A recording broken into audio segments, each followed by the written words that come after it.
సాధువుల పోరాటానికి జడిసి వాళ్ళు చేసిన వీరోచిత నిరసన కార్యక్రమాలకు భయపడి ముఖ్యమంత్రి చంద్రబాబు నాయుడు గారు ఈరోజు అలిపిరి దగ్గర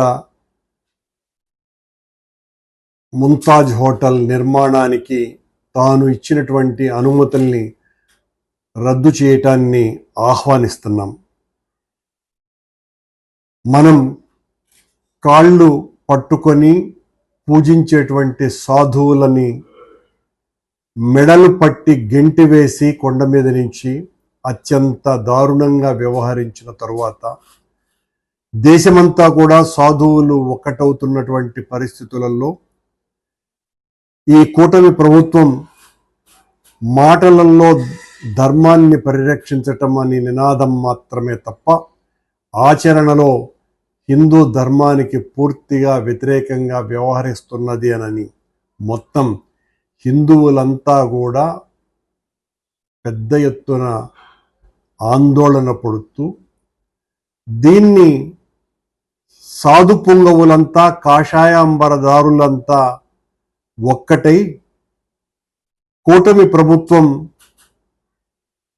ధర్మం ముసుగులో అధర్మాన్ని పెద్ద ఎత్తున చేస్తున్నది, తిరుమల ధార్మిక క్షేత్రాన్ని అడ్డు పెట్టుకొని అని వాళ్ళు చేసినటువంటి చెయ్యబోయేటువంటి కార్యాచరణను కనుగొన్నటువంటి చంద్రబాబు గారు ఈ రోజున ముంతాజ్ హోటల్ నిర్మాణానికి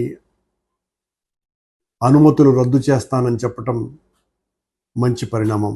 సాధువులంతా పీఠాధిపతులంతా ఈ రకంగా ధర్మ పరిరక్షణ కోసమని నడుం బిగించటాన్ని వైఎస్ఆర్ కాంగ్రెస్ పార్టీ మనస్ఫూర్తిగా స్వాగతిస్తున్నది.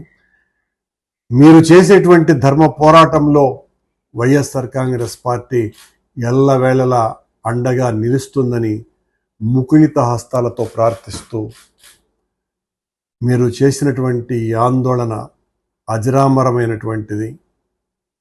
ఇలాంటివి జరగవలసినటువంటి అవసరం ఉన్నది. మాలాంటి రాజకీయులం మాట్లాడితే అది ఒక రాజకీయ విమర్శగా కొట్టివేయటం చంద్రబాబు గారికి రివాజు. కానీ సాధువులంతా తిరగబడితే చంద్రబాబుతో సహా ఎవరైనా కూడా తల వంచాల్సిందేనని ఈ సంఘటన నిరూపించింది.